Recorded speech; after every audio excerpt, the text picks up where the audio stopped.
Assalamualaikum warahmatullahi wabarakatuh. Sebelumnya perkenalkan, saya Nasruddin Aljundi dari kelas A dengan NIM C2C 023017. Nah, di sini saya akan presentasi tentang deadlock. Yang pertama, apa itu deadlock? Nah, deadlock adalah suatu kondisi di mana proses tidak berjalan, lagi ataupun tidak ada komunikasi lagi antar proses di dalam sistem operasi. Deadlock disebabkan karena proses yang satu menunggu sumber daya yang sedang dipegang oleh proses lain, yang sedang menunggu sumber daya yang dipegang oleh proses tersebut. Kemudian penanggulan deadlock. Mana kita caranya menanggulangi deadlock? Yang pertama ada mengabaikan masalah deadlock, kemudian yang kedua mendeteksi dan memperbaiki, kemudian yang ketiga menghindari deadlock, dan yang keempat mencegah deadlock. Kemudian masuk yang pertama yaitu mengabaikan masalah deadlock. Metode ini lebih dikenal dengan algoritma. Dalam algoritma ini dikatakan bahwa untuk menghadapi deadlock ialah dengan pura-pura bahwa tidak ada masalah apapun.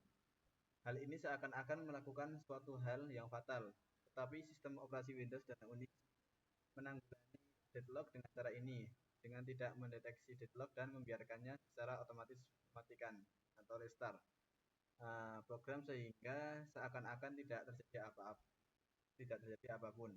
Jadi jika terjadi deadlock, maka tabel akan penuh sehingga proses yang menjalankan proses melalui operator harus menunggu pada waktu tertentu dan mencoba lagi.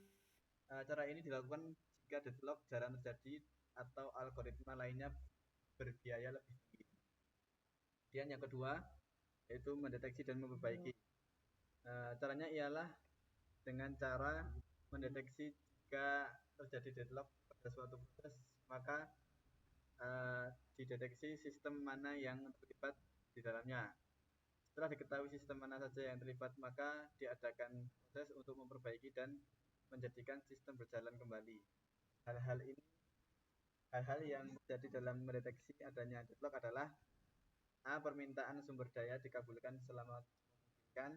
Kemudian yang B. Sistem operasi memeriksa adakah kondisi circular wait secara periodik. Kemudian yang C. Memeriksa deadlock dapat dilakukan setiap ada sumber daya yang tidak digunakan oleh sebuah proses. Kemudian yang D. Memeriksa dengan algoritma tertentu. Dan yang ketiga caranya yaitu menghindari deadlock. Pada sistem kebanyakan permintaan terhadap sumber daya dilakukan sebanyak sekali saja.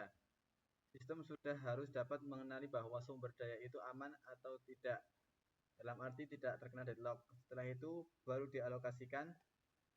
Ada dua cara yaitu yang pertama jangan memulai proses apapun jika proses tersebut akan membawa kita pada kondisi deadlock, sehingga tidak mungkin terjadi deadlock karena ketika akan menuju deadlock sudah dicegah.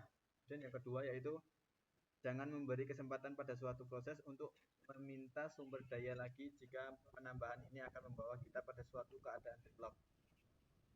Dan cara yang keempat yaitu pencegahan deadlock. Caranya adalah dengan menanggulangi penyebab deadlock, yaitu satu, mutual eksklusif. Kondisi ini tidak dapat dilarang jika aksesnya perlu bersifat spesial untuk satu proses. Maka hal ini harus didukung oleh kemampuan sistem operasi. Jika diusahakan agar tidak menggunakan kondisi spesial tersebut, sehingga sedapat mungkin deadlock dapat dihindari. Kemudian yang kedua yaitu hold and wait. Penanggulangan deadlock dari kondisi ini lebih baik dan menjanjikan, asalkan kita dapat menahan proses yang memegang sumber daya untuk tidak menunggu sumber daya lain. Kita dapat mencegah deadlock. Caranya ialah dengan meminta semua sumber daya yang ia butuhkan sebelum proses berjalan. Kemudian yang ketiga yaitu circular wait, dapat ditangani oleh sebuah protokol yang menjaga agar sebuah proses tidak membuat lingkaran siklus yang dapat mengakibatkan deadlock. Ya, terima kasih. Mungkin cukup ini presentasi dari saya tentang deadlock. Apabila ada kurangnya, saya mohon maaf. Apabila ada lebihnya, itu dari Allah Subhanahu wa Ta'ala. Assalamualaikum warahmatullahi wabarakatuh.